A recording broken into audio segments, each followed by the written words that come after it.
Mirpur শেওড়াপাড়ায় filling station ভাড়া নিয়ে বিপাকে পড়েছেন দুই ব্যবসায়ী।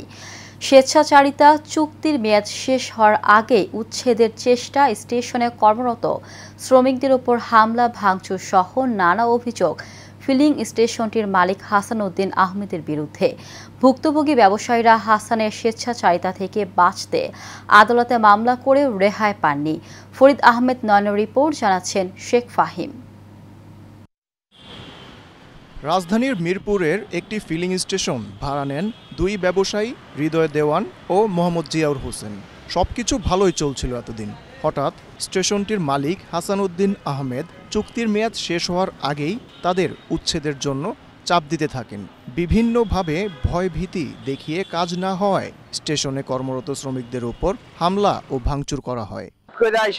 ওই যে পাম্পে চিল লাগাই দিল, লাগাই দিয়ে বলে যে তোমরা সরো, ওদের লোকজন নিয়ে আসছে, ওরা মেশিনের সামনে খাড়াই দিছে। পরে আইসা মনে করেন আমগরে থাপ্পড় হরাই দিয়ে টাঙ্কির মধ্যে তালা মারি দিছে।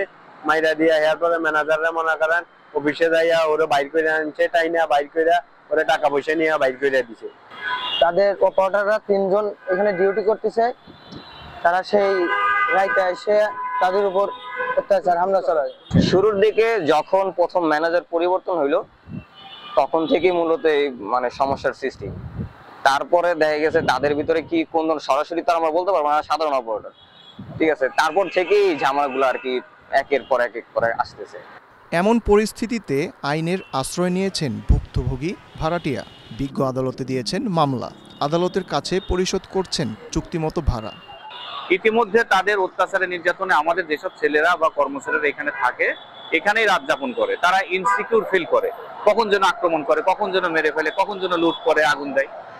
এই দুই ব্যবসায়ী জানান, হাসান উদ্দিন আহমেদ স্বৈরাচার আওয়ামী লীগের রাজনীতির সাথে জড়িত ছিলেন। শুধু তাই নয়, জুলাই আন্দোলনে ছাত্র জনতা হত্যার দায়ের তার নামে মিরপুর মডেল থানায় একটি মামলা হয়েছে। এছাড়া তিনি ঢাকা মহানগর 14 নং ওয়ার্ড আওয়ামী লীগের সভাপতি বিল্লাল হোসেনের আপন ভাই।